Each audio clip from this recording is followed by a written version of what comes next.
Hey, for some reason, well, it's raining here. And can you hear me, T? I can hear you. My background is not popping. My background is not popping. I don't know. I might have to just deal with it. I'm going to have to just deal with it. That's good. That's good. You just don't have our, background. Absolutely. Hey, y'all. Hey, welcome to Let's Chat. Hey. We are excited. We have a great show for you today. Open us up, T. Absolutely. Once again, welcome to Let's Chat. We are the ladies of Let's Chat. I'm Miss Tony, and I am joined by my one and only great guest. No, is you a guest? Are you a guest, Leisha? She's my guest. My co-host, Miss Leisha. We started this journey about 7 years ago. Leisha and I, we started it off as readers because that's what we love first and foremost. But our show has evolved into so much more than just reading. We just celebrate the dopeness of all the arts tonight. And tonight is another great example of the dopeness that we celebrate the royal way. So we want you guys to kick back on Leisha's stormy night and my hot summer evening as we bring this Wednesday in with two fabulous ladies, Miss Stephanie Freeman and Miss S.F. Hardy. She's back to joining us. Don't think I don't know you owe me something, Miss Hardy. I'm just saying. Uh-oh. With that being said, Leash, let's get ready for another great show. Before we do that, make sure y'all check out our archives. Go back to EBT, EBNY TV, because Leash, the shows have been popping. We've had so much fun, and our commercials for our sponsors are popping. Sometimes I enjoy that before we even get into the shows. I know. Shout out to Impact Magazine. Shout out to Silk White. Shout out to Sean St. Clair for allowing us to air your videos, your trailers. We appreciate you guys. Just looking out for the ladies of Let's Chat.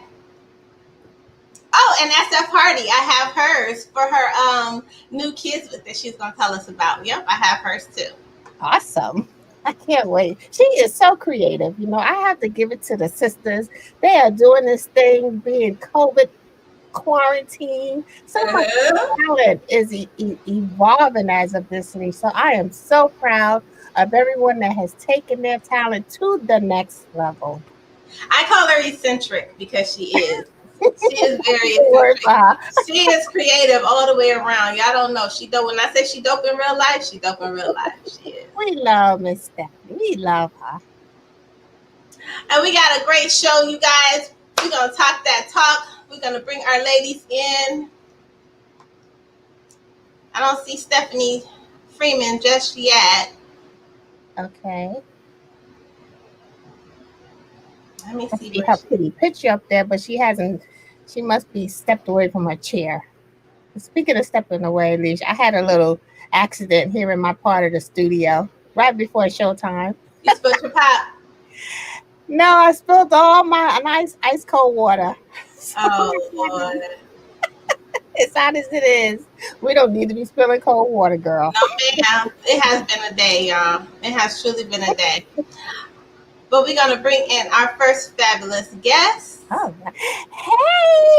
Hey! Uh-oh. I don't know where Stephanie went, but the other Stephanie will be right back.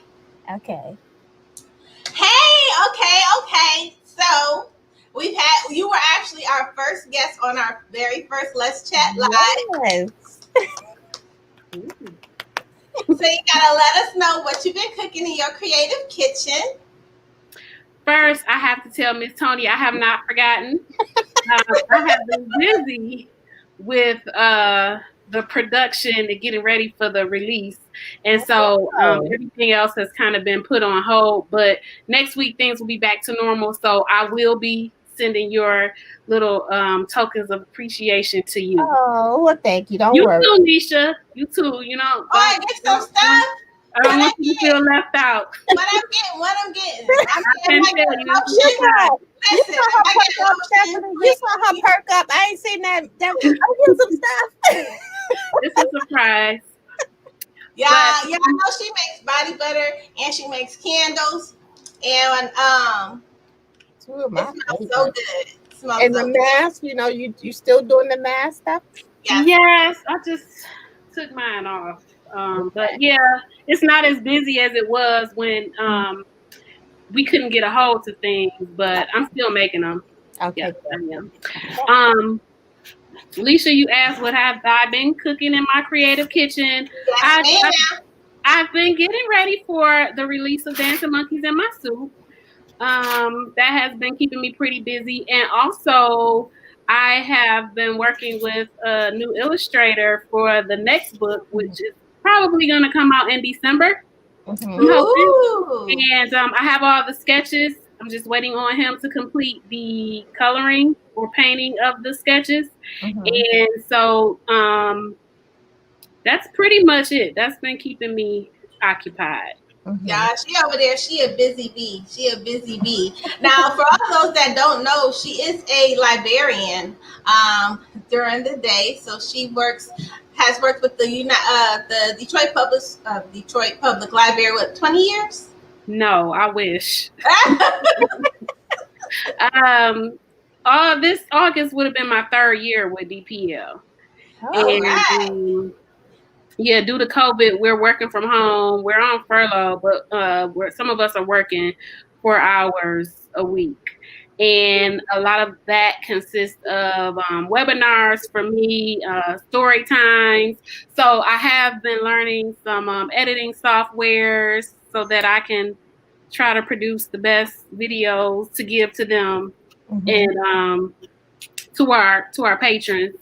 And what else? Some craft videos. So I'm not at work, but I'm at work. But now a lot of libraries are doing that, where you guys do story time on your YouTube channel and on your business page. Talk a little bit about how that is helping the kids when it comes down to being able to still be connected with the library. So for us at Detroit Public Library, some of the librarians have been participating in doing story time videos, keeping in the summer reading theme, and it for my patrons and my readers, it gives the parents a break for a few minutes, but it also gives the children some content and context outside of the home, especially since most of the schools have been out for summer school. Been out for summer, and it keeps them. It keeps the library on their mind, and also hopefully they're taking advantage of some of the applications such as Hoopla and Overdrive.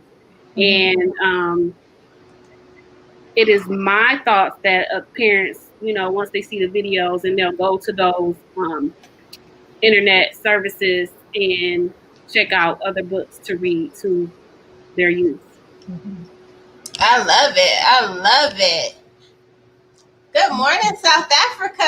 All right. Thanks for joining us. Now, Stephanie Freeman, now listen, y'all, her covers are everything. Tell us a little bit about your literary journey, Stephanie. I think she's froze. Okay.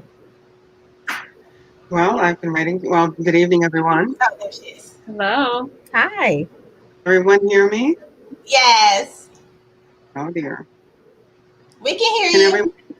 Hello there. Hi. Sorry, I'm late. Wonderful. I live on a mountain, and I live on a mountain in York, Pennsylvania. So, yeah, hello there. Hi. My journey started about 2012. I wrote my first book, Necessary Evil, and from then on, I was churning out books. I have 8 out. I have 7 out, with an 8th on the way, Season of the Blood, and the covers they're J.L. Woodson. I have no credit for them. He did a phenomenal job. Yes, he did. Yes. Awesome. Now, your covers are really clean and crisp along with your writing. There's a bit of a delay, so hang on. That's okay. Now, what was your go moment like when you decided to sit down and write? What was that moment like? What was going on in your world when you said, this is what I think I want to do right now?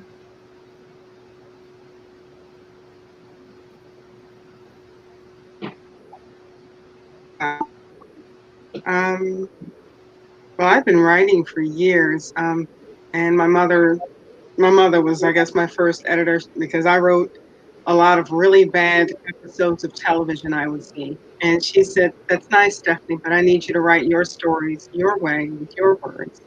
And I said, "Okay, fine." So I would go back and write something again. And she said, "Oh, that's wonderful, Stephanie, but I need you to write, I'd like to hear your story." So it started for me rather young.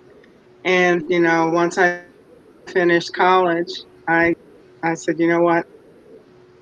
Maybe I should give this a try again, because I'd had a well-meaning family member say, "Well, you probably need to stick to your day job."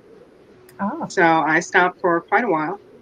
And then one day I picked up a pen and started writing again.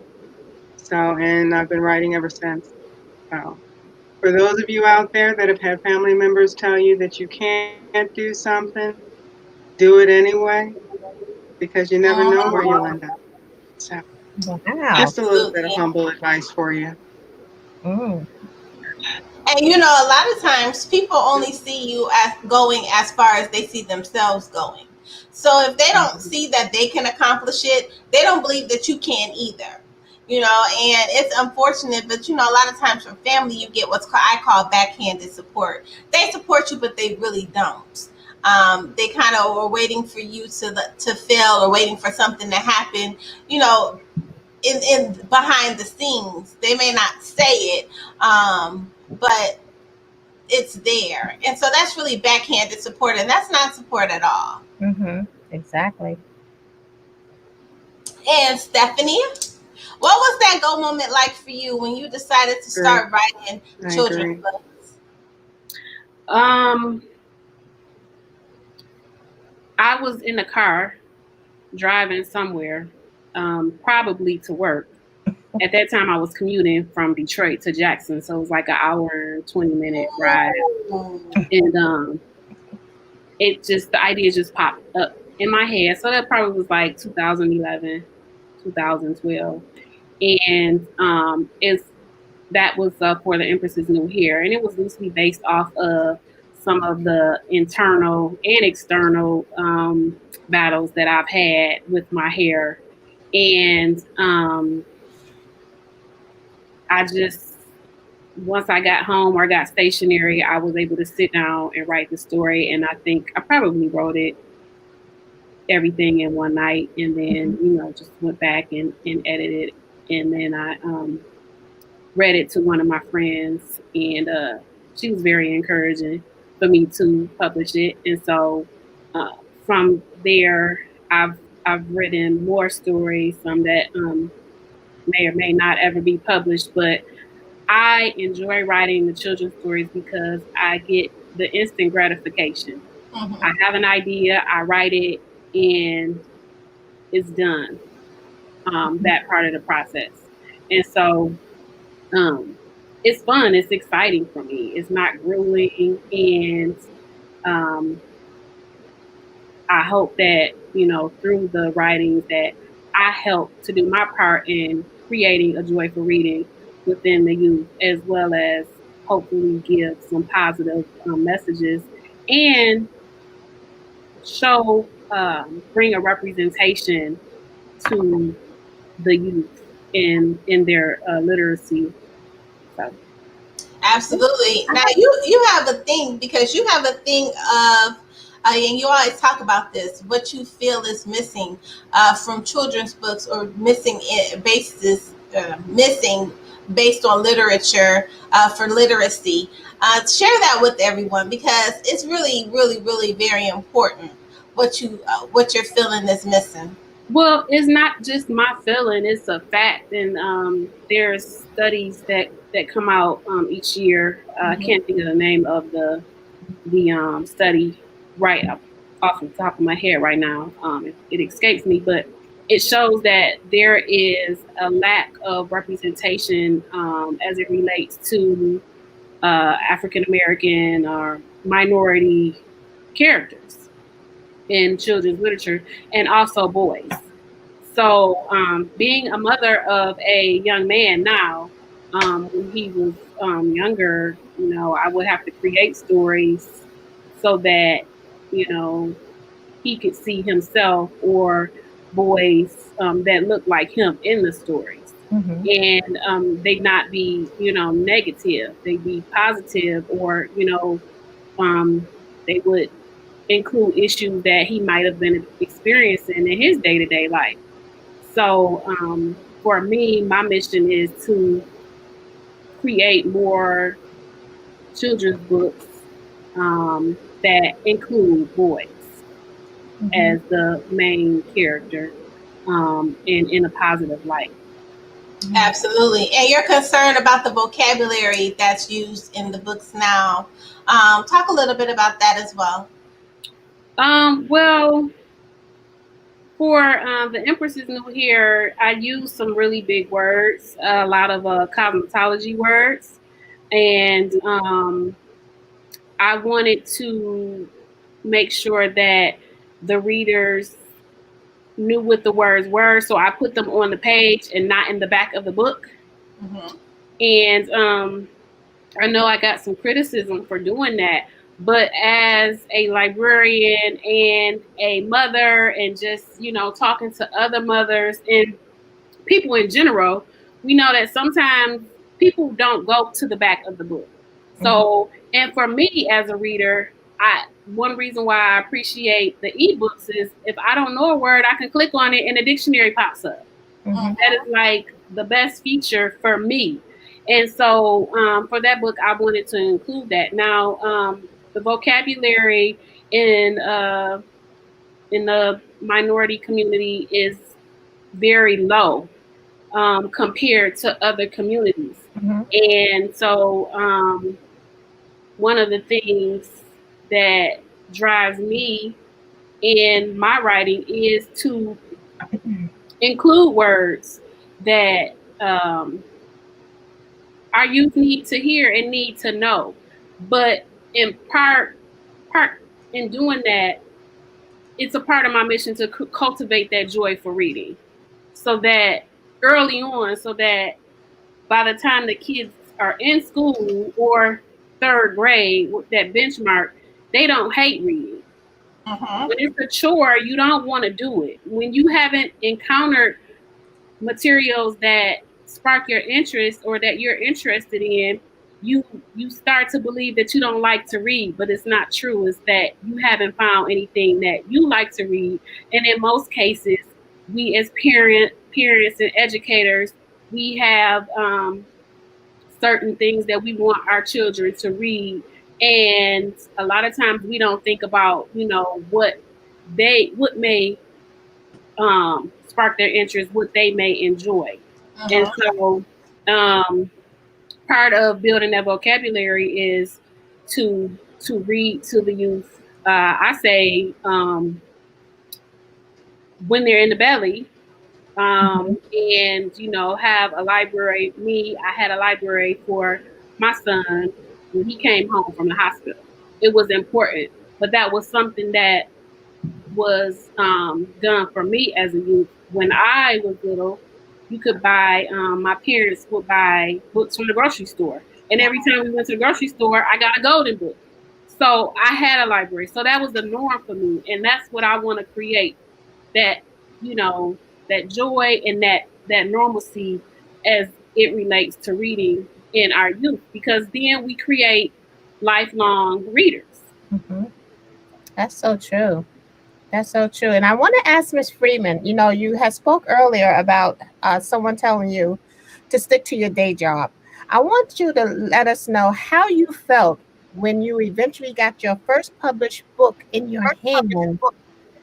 How did it feel thinking back to what they had told you and you actually accomplished something that you was passionate about? And I understand that there's a delay, so we just want to let our listeners know to give you a moment to hear the question.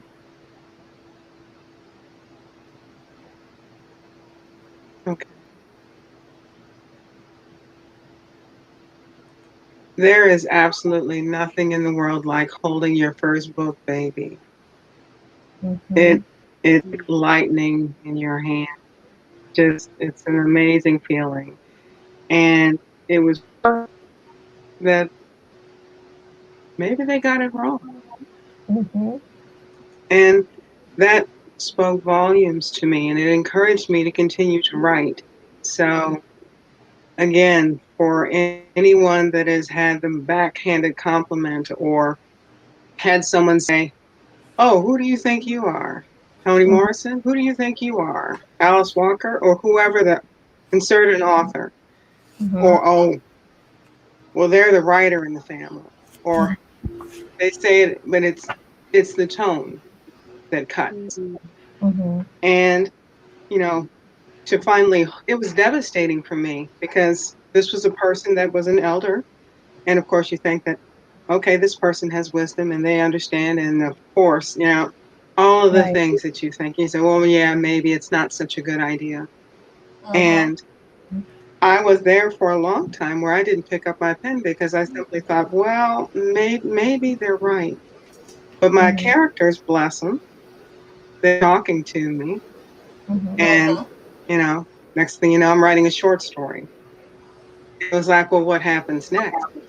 Mm-hmm. Moved on to the in the next chapter and so forth. So Mm-hmm. again, if someone's telling you not to write, do it anyway, because there's always going to be somebody waiting for you to suffocate. They're holding their breath, waiting for you to fail. Make them That's right. suffocate.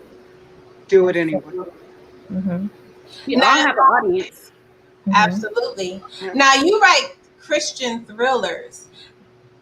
Yeah. Listen, what? Tell us about that. I just love that genre's name, Christian I'm like, thriller. Christian thrillers. Listen, a thriller means somebody about to die. And this, Gruesomely. Mhm. oh, most definitely. Some definite ruins there. We're going to destroy something, but Oh. you learn something in the meantime. Uh-huh. So. That's But I grab you by your collar from the beginning, and I drag you through to the end. It's nonstop, because I figure if you're going to sit down with a book, it's got to be something else.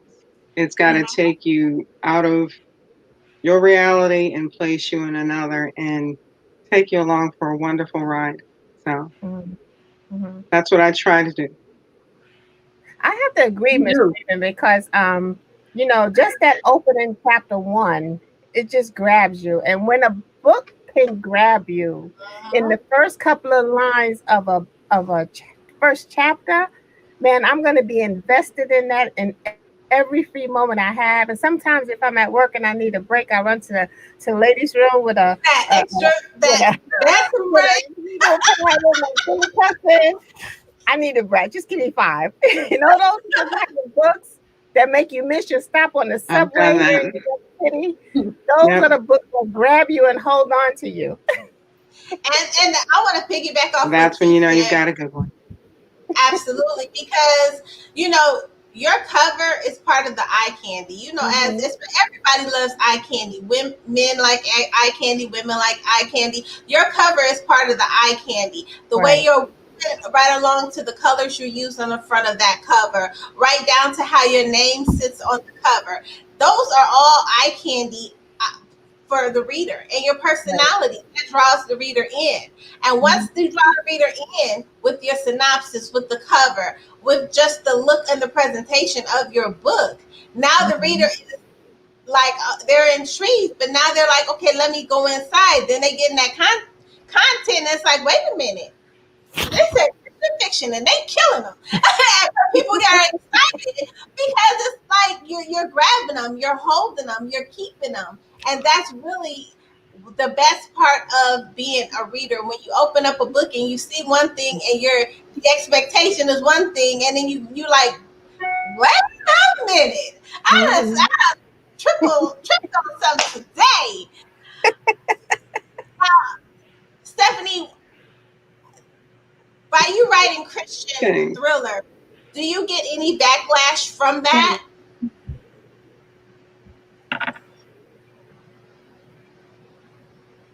Not recently any backlash, but then I also write mainstream thrillers too. So, Mm-hmm. you know, I haven't received any negative feedback. I mean, they're all it's been very positive.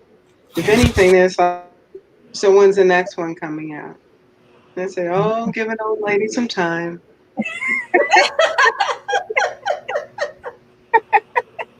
Now, Stephanie, Yeah, give an old lady some. Don't let it. Don't let the dye job fool you. now I have to call the other Stephanie SF. Yes. Now, SF, you write children's books, but have you ever thought about stepping out into other genres? Well, my agent, oh, she'll remain nameless unless she wants to speak up. Um, keeps pushing me. But yes, I'm writing some short stories that will come out this year and next year with the tribe, and I'm hoping to complete a full novel sometime this year, and that is From His Wife to His Side Piece. That's the working title. Y'all hear that? From the wife to the side piece. Listen, I'm like, listen, how you go from the wife to the side piece? I'm like, listen. And I'm quite sure your agent isn't, I'm just sure she's just kind of giving you a little nudge. She is giving me a big nudge. But I'm honing my craft right now, and from His Wife to His Side Piece, or From the Wife to the Side Piece, it has been a work in progress for about 7 years now, and I've created covers and giving myself deadlines, but I'm just figuring out really how to bring the story together, and it's an erotic thriller, suspense. I've taken a lot of the eroticism out of it though, because the field has changed for me. So, but it is definitely a suspense set in Detroit, and there are some historical aspects in the book as well, because I like to share, knowledge, and especially history of Detroit, because it kind of puts what is going on now into perspective. And so, yes, I will be doing some adult fiction writing, and maybe once I complete the full novel, I'll feel a little more comfortable with doing some more. But I have several short stories that I've written, and it's like I said, with the children's book, you write it and you get that gratification. But with the adult stories, it takes a little more time, and like you said, I'm a busy bee. I'm all over the place, so it's like I get bored easy, or something else, some other idea comes to mind, and I start working on that. So I'm learning how to get focused. COVID has helped me a little bit in getting focused and finishing one task and then moving on to something else. Try to keep those ideas that have come in that process, write them down, and then visit them later. Now, SF, that's a big change, going from children's books to adult books, whether it be suspense, erotica, or romance. Can you share with us some of the challenges that you are facing, and do you think that this will be a one-shot deal? You'll make this your first adult book, but then go back to what you really get that instant gratification with your children's book. Do you think that would be the process, or no? Well, this is not my first adult book. My first adult book was very adult. It was smut, but okay, it was short stories, and it was written with a purpose, and the purpose was, as I said, I'm an avid reader. Reading is my drug of choice, and when I say it's my drug of choice, I mean if I don't read, I'll go through withdrawals. And so I was trying to share, and I think I accomplished it, as well as some other things that I didn't even think about in writing it. I was trying to share my love of reading with my best friend, who would not read unless it's smut. And so, I mean, seriously. So I was like, okay, you're going to read. You're going to read. I'm going to write. So I make sure that you read. And she did read. She's asked for more since then. And I did this in 2007. So, but in doing so, I reached a lot of reluctant readers. Really? So again, it goes back to, people don't like to read until they find something that interests them, that they want to sit down and take their time and spend reading. The challenges in that is, keeping the personas separate. At the time when I wrote that story, I was working in a jail, and there were a lot of people that I was really timid or apprehensive to approach because of the context. And a lot of women surprised me, like, and they were older women. They were like, yeah, they purchased the book, they supported, they enjoyed it. But one of the commanders at the jail at that time, she took it home, read it over the weekend, and she banned it from the jail. Really? Understandably so because of the content, but she read it. So, but it was one of those things that I was, really apprehensive about writing at the time. There was a bookstore, Black Star, and it was a independently ran bookstore, and we did a talk there with some other authors, and the owner of the bookstore is Baba Malik, and the store is no longer there. He's doing some other things in the community, but he was like, all the things going on in the world, why would you write this? What would make you write this? And it wasn't, he didn't say it in a condescending way, but he asked the question. And I already felt like, part of me felt like maybe I shouldn't be doing this, but, still, like I said, it was done with a purpose. And so, the biggest challenge is keeping the personas separate, and wondering what parents will feel, knowing that I write these children's stories, and that's where my passion is. And then you have some stuff that's very adult and content, and will that deter them or turn them away from purchasing the books for the children? Listen, James Patterson writes and has a great kids audience. Yes. And he killing people on the adult side. So listen, they ain't worried about it because they'll go spend $20 for one of his books and go buy the kids one too. That's right. Well, that's true, but the violence and sex are perceived a little differently. So, and then I'm a woman, so yeah, you have double standard. Yeah. So, I'm gonna do it, and I'm gonna continue to do it. I'm gonna write under another name because I can't market the two together. Right. So, and that's a challenge too, because when you're building a brand, that is a lot of work, and trying to build two brands at one time is a challenge. I mean, it can be done, and I know people do it all the time, but when you have limited time and limited money and resources to produce these things, it becomes a little challenging, but it's going to get done. That's true. Now I want to ask Miss Freeman, I want to ask you, because Leisha started off talking about their beautiful cover. Can you share with us how you became involved with the Night series and what your part of it entails? Oh,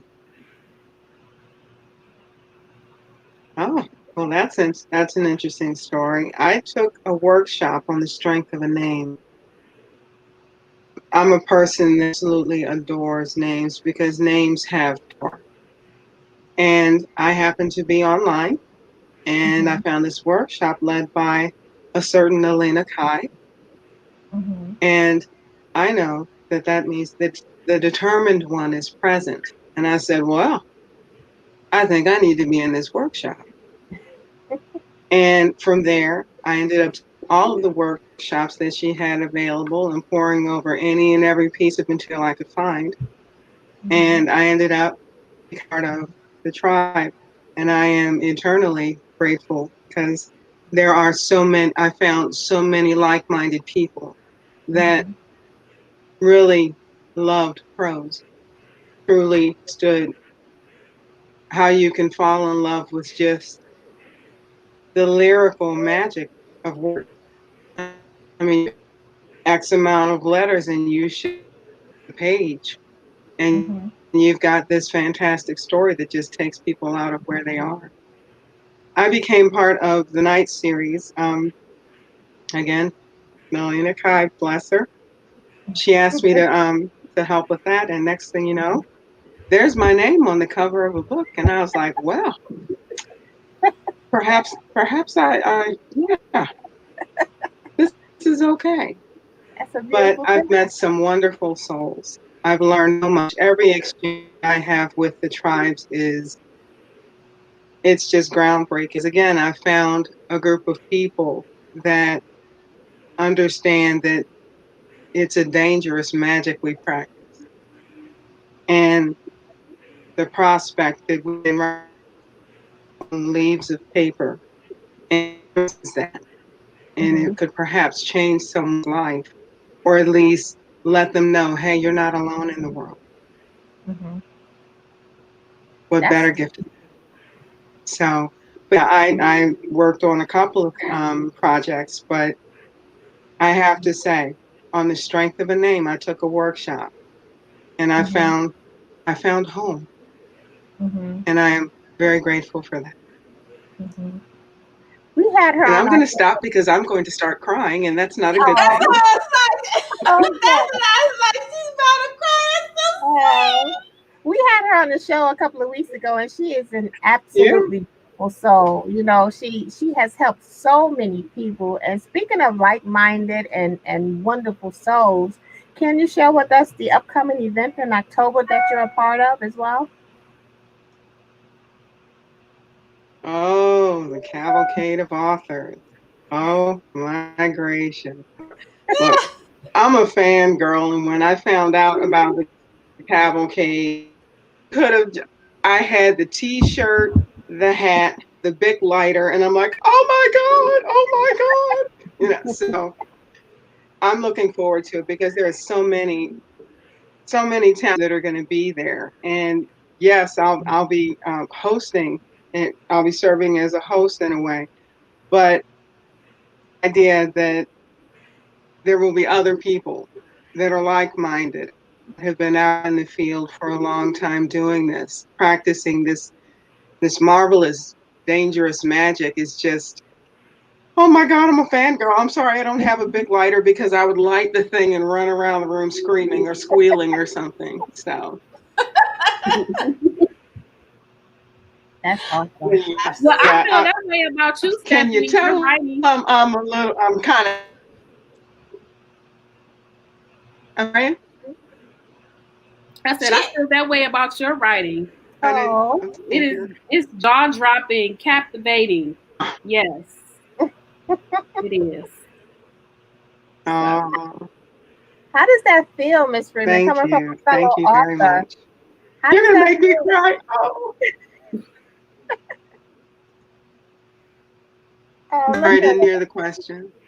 How does that make you feel? A fellow author coming at you, telling Oh, you how your words make her feel.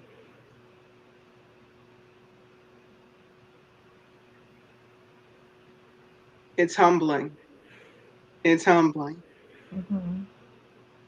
That's Full all. time. I thought I was going to be sticking to my day job, and that Hmm. I need to put my pen down. I'm glad you So did. Right? to right. hear someone say that, I'm humbled. Thank you. But it humbles me. I never take for granted that there isn't something else to learn to sharpen my skill. But the fact that I can share my work with someone and they like it okay, that does, make me want to pop my collar a little bit. You should. But you should. You should. Exactly. Yeah, well, yeah. So, Now, but yeah, but it means a great deal. It does. And I thank you for absolutely. that. And I feel the same about her work because she's in the future. She's touching the future. She's shaping young minds that are going to take over for us when I'm sitting somewhere, you know, yelling at children saying, "Get off my lawn." You know, she's shaping those minds for the future. Now, a black Yes, I woman intend that to be the old biddy sitting in a chair somewhere. now a I'm black woman sorry. that can write, a black woman that can write is a powerful woman. I want you each to tell us what inspires your pen when Yeah. you sit down to create. We'll start with SF. Oh, there are many things that inspire me. Sometimes I'm on the road and a quote may pop up. It may come from a billboard or a conversation that I've had with somebody. Um, it could come from my emotions. When I get upset, I go write. I've always written as a form of expression since I was a little girl because, to be quite honest with you, I feel more comfortable writing things um, than I do actually verbalizing them.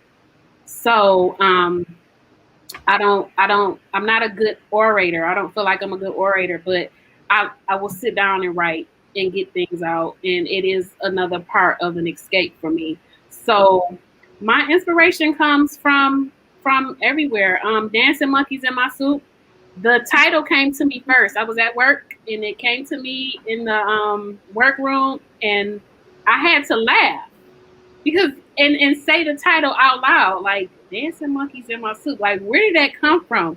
But I just got done doing a workshop with my nephew at the library. He participated, and he and I we built a robot with some scraps, and that was the program. We were engineers that day, and he is a dancer. He's the dancing machine. So the book is dedicated to him, and Oh, yeah, and I love food and dance. So it comes from a higher power, and sometimes at times where I can't even write anything down, and a lot of times in my dreams, oh. I get ideas in my sleep, even songs, beats, and I'm like, how am I supposed to transpose that? So I don't have a specific place. It's just from everywhere. Absolutely. And Stephanie? Mm, same. Mm. Oh, it's the same. It can come from anywhere. I was standing in a I was standing it wasn't a grocery store per se, but I heard this woman calling her son Harlem across the store. She just kept, and I didn't know whether it was a boy or a girl at the time, but she said, Harlem, Harlem. You see this beautiful little brown boy come out of the aisle, and he's got this beautiful mane of dreadlocks, and he's got his arms full of whatever he plans to buy. Never mind the fact he doesn't have any money. But I'm looking at him, and I said, my God, that's my character right there, you know. So, and it comes to me in a lot of different ways. It could be something that I've heard on television. It might have been a snatch of conversation. It could be a measure of music. And because I love words so much, it becomes like music in my head. And the next thing I know, I'm writing something. And it could start off as a short story, and then it spawns a book, or it just stays a short story. Mhm. And sometimes there are times that the characters will come to me more of a voice. And from there, some of them have Southern accents, some of them have British accents. And I'm grateful because my cousins have children, and they'll say, well, we want Stephanie to read this story because she will do all the work. She'll make all of she does the voices. You can't do it right, Mom. And I'm sitting there like, okay, you're putting me on the spot here, kid. And the fact that they want me to do the voices, I figure, why not? So, I end up doing the voices, and my characters talk to me, and they have their accents and their little idiosyncrasies, and it's a really big pot of soup. Maybe I have monkeys dancing in my soup as well, You definitely do. but it's Very true. just, I mean, it's so many things. Life is my inspiration. I'm glad Lucia asked that question because it's so interesting to hear how authors Yeah. gather their inspiration. And I think it's important for us as readers to know where that inspiration comes. So now when I look at a little boy coming down an aisle with an arm full of goodies, I'm gonna think about, oh, this could be a book for Stephanie. Or when I'm dancing and I got a smoothie in my hand with some bananas and some coconut water, Miss Leash, I'll think of SF, talking about dancing in my smoothie. So it's so interesting to hear how you get your inspiration and you turn it into a book. Just from a few things, you can turn it into something so powerful. So for us here at Let's Chat, we want to thank you, authors, because we know that it is not easy work. And writing a story is just half the work. The real work starts once that story is done. So we appreciate all the work and inspiration that goes behind it. Absolutely. Now, African Americans have been Oh, contributing to thank you. literature, the literary industry for years. What do you want your pen, or what impact do you want your pen to leave? Or what I'm going to say, what legacy do you want your pen to leave? SF? That's a big question. I want my legacy to be that I created lifelong readers through my stories, um, and have had positive impact. I want the stories to become classics, um, and that are in the classroom, that are recommended reading for our children to read, not just our children, mainstream, because it's important for everybody to see that we exist, we have experiences too, and a lot of times they mirror everybody else's, um, other cultures, and so it's important that that we that I keep a love for reading alive and growing through my works. And Stephanie?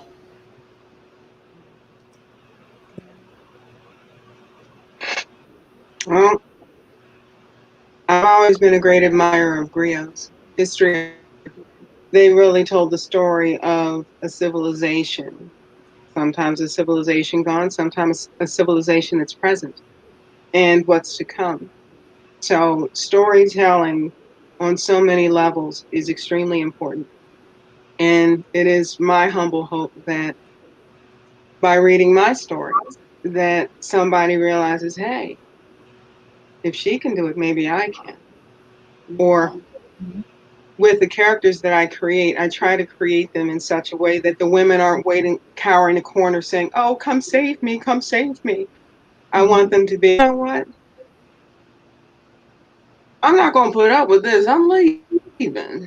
Or I'm going to figure out a way to make it better for my kids.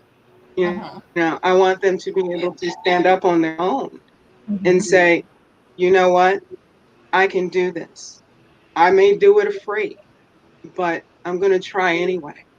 And I want them to know that they can be the hero of their own story.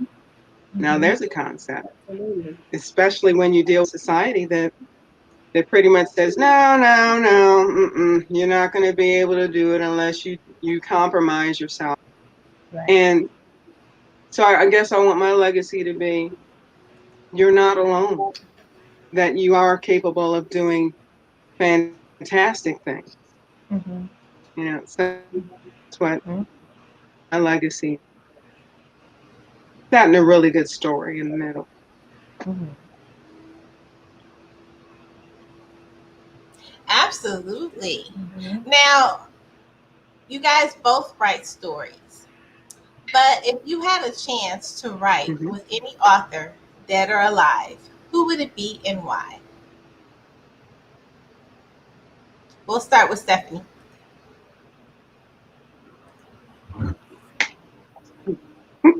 I was It's a hard waiting. choice.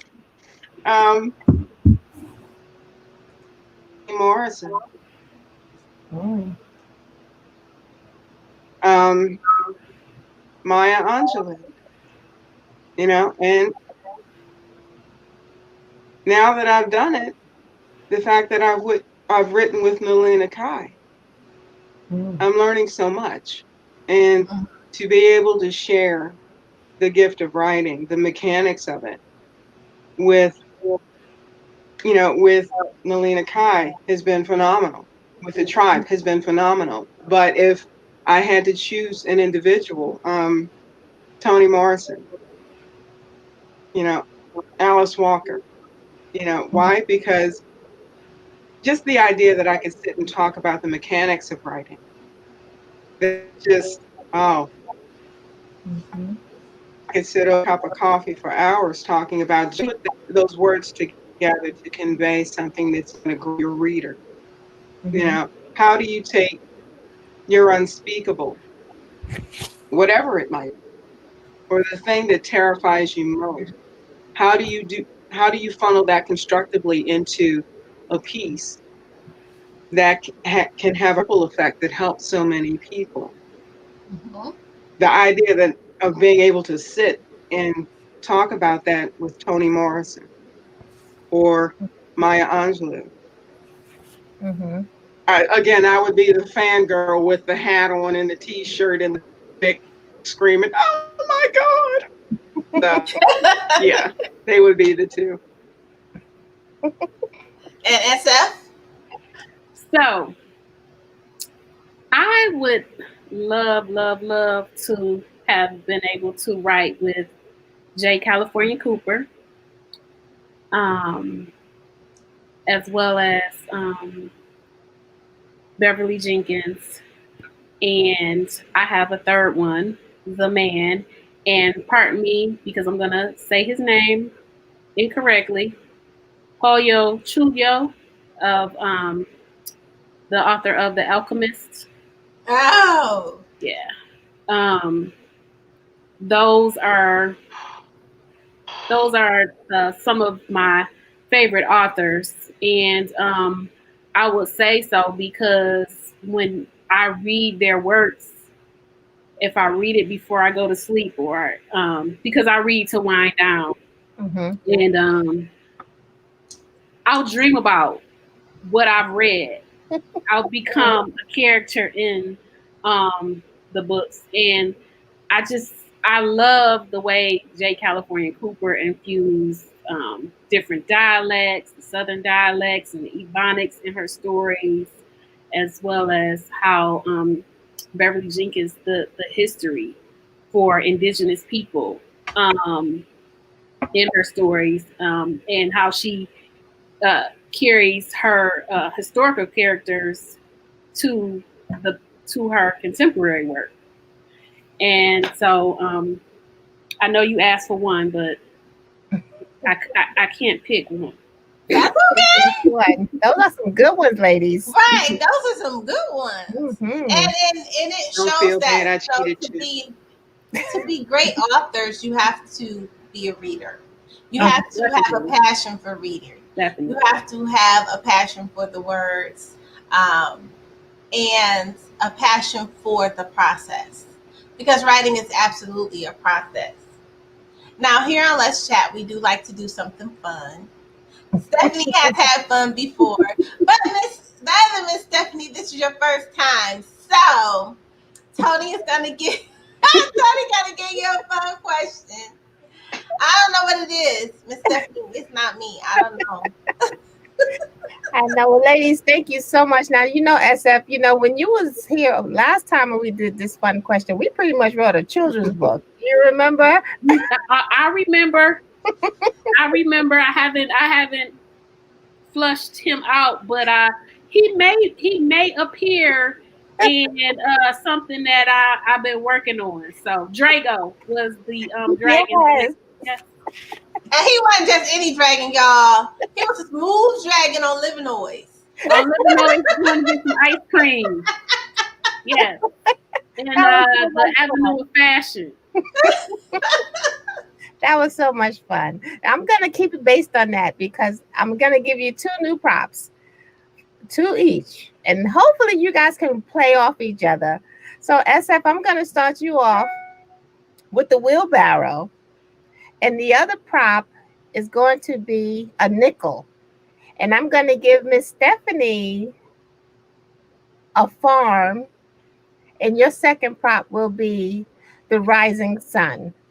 Now, Miss Stephanie, what it is a live excerpt. And we like to be able to allow our listeners and our viewers to be able to experience your craft and experience your creativity, because really that is ultimately part of the eye candy that draws people into you and your brand. So we know you haven't been on here before, so I want to make sure I explain it to you. Okay, I love a good snack. Let's go. Let me get my water too, leash. You said I could build off of Drago? Okay, You so can do anything you want. So nickels in a wheelbarrow. That's interesting, right? I'll tell you later why. So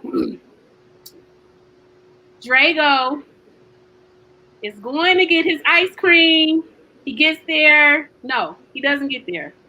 Before he gets there, he realizes he doesn't have enough money. So he contemplates going back home, but something tells him to keep going. He sees a wheelbarrow in the middle of the sidewalk, so nobody's claiming it. And he decides he's going to push the wheelbarrow down to the ice cream parlor. Well, he still doesn't know how he's going to get the ice cream, but all of a sudden, nickels start to fall from the sky. And he has the wheelbarrow to catch the nickels, and now he has enough money to get his ice cream. I love it. Okay, where the nickels coming from? Yeah.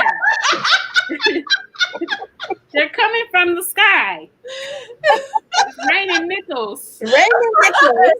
Raining nickels. I love it. And Stephanie, can you pick up on that? okay. Again, gave me 2 props. Yeah, what was Miss Stephanie's props? T? Hers was a farm and the rising sun.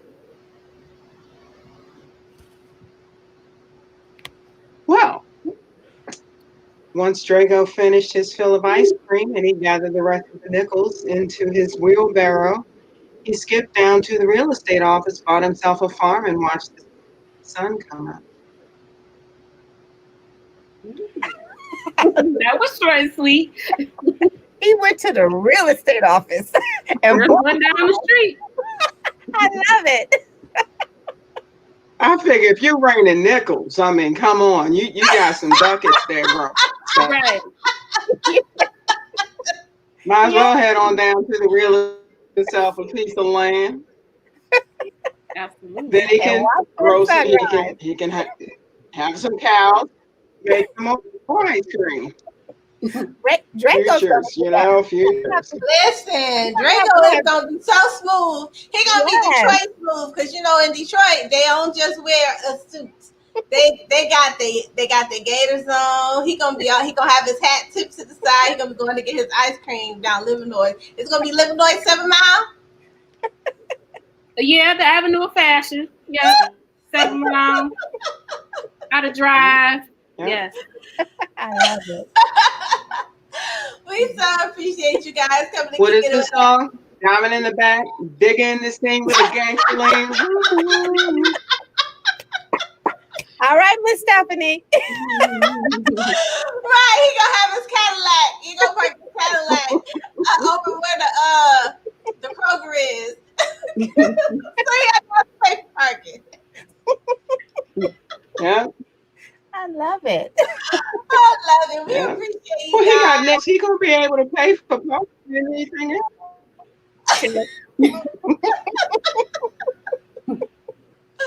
We thank you, ladies, for coming and kicking with us in the chat room. We want you to shout out all of your social media and where everyone can get your work and experience you. So if you have any events coming up, talk about those as well. Steph, you want to go first? No, I'll let you go first. You got the dragon and everything. You the woman with the means. You got the dragon and all. I'm gonna sit back. Please connect with me at sfhardybooks.com. or on my social media. Facebook is SF Hardy, the author. And be on the lookout for my new release next Tuesday, September the 1st, Dancing Monkeys in My Soup. It will be available in hardback, soft cover, and Spanish. And the audio will follow shortly. And I think that's it. We have puzzles on the website. If you like puzzles, we have Dancing Monkeys in My Soup puzzles, along with other books. And please connect with me, sfhardybooks.com. Do you have Instagram, SF? You have Instagram? I do have Instagram. It's Shenomenal Inc. SHENOMENALINK for Instagram. Okay. Yes. And Miss Stephanie?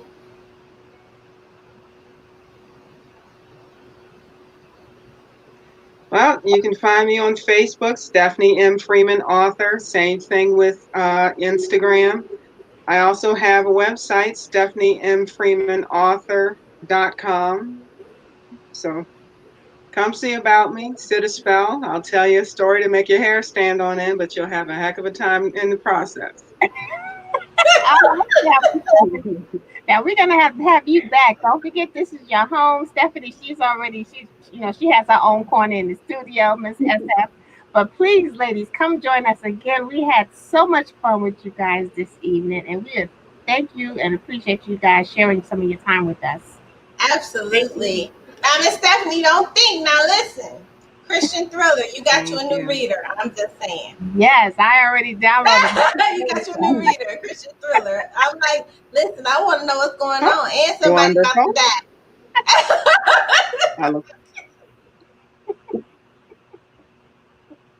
Well, you only live once and you're not coming back, so you might as well. That's right.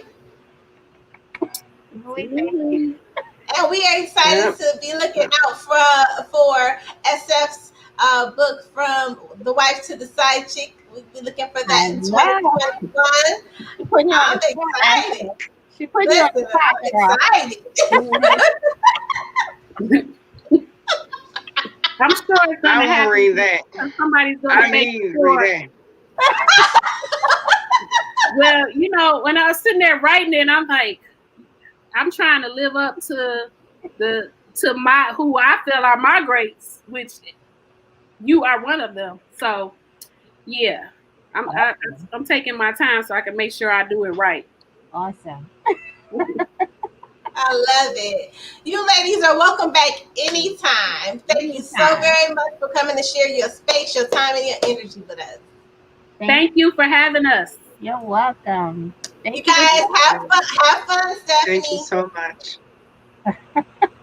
Good night. Good night, everybody. We will see you guys tomorrow. Yes. That was fun. Yes, I always enjoy when SF comes into the studio and when she brings Mr. Draco.